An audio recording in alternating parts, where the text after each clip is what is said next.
जय श्री राम।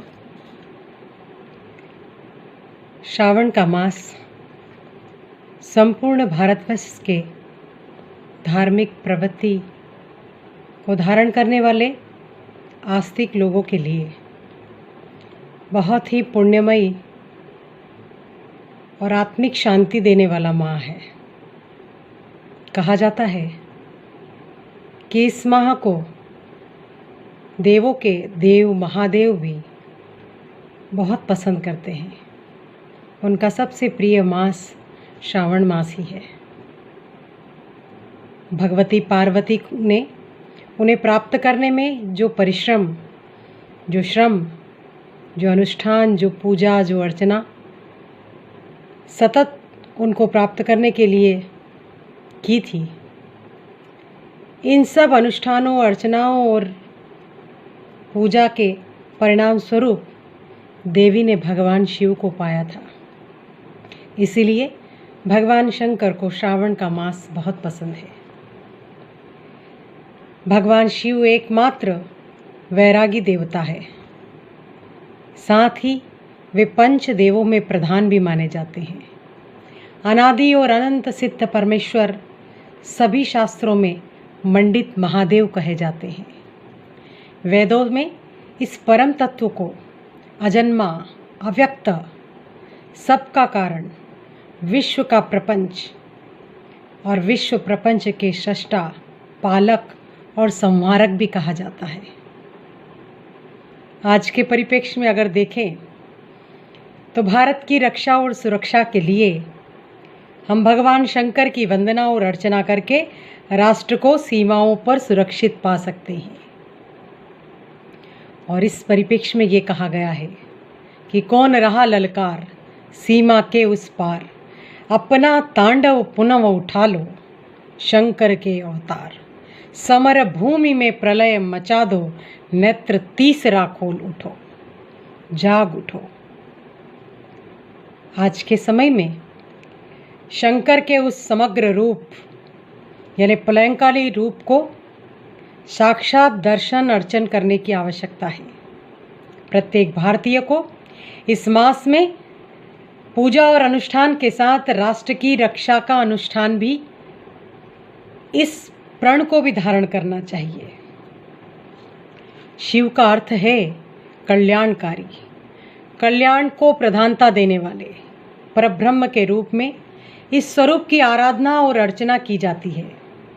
आत्मकल्याणकारी साधकों एवं सर्वसाधारण आस्तिकों ने भी शंकर की अर्चना और पूजा बहुत ही मन से की है। शास्त्रों में शिवोपासना यक्ष, किन्नर, मनुष्य, दीन, दानव, धनुज, ऋषि, महर्षि, मुनि, सिद्ध, गंधर्व आदि आदि ने इनकी स्तुति को गाया है। भगवान कृष्ण ने भी कृष्णावतार के समय रास लीलाओं के दौरान और गोपियों के संग रास करने के पूर्व भगवान शंकर की आराधना और अर्चना की है। और स्वयं भगवान शिव भी उसमें शामिल हुए हैं। भगवान राम ने तो रामेश्वरम में स्वयं भगवान शंकर की स्थापना करके भगवान को शक्ति प्रदान करने के लिए अनुष्ठान और अर्चना की है।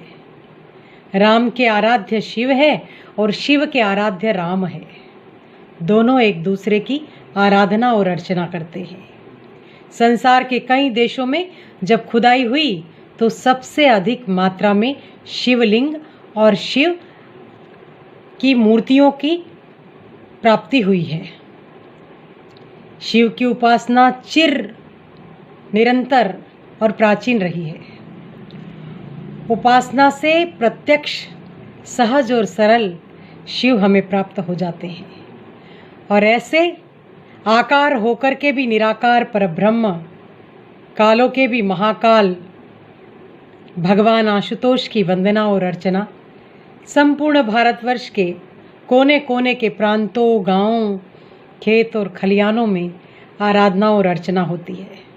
कहते हैं भगवान शंकर साधारण जल से प्रसन्न हो जाते हैं। एक बिलपत्र से प्रसन्न हो जाते हैं, धतूरा के फल से प्रसन्न हो जाते हैं,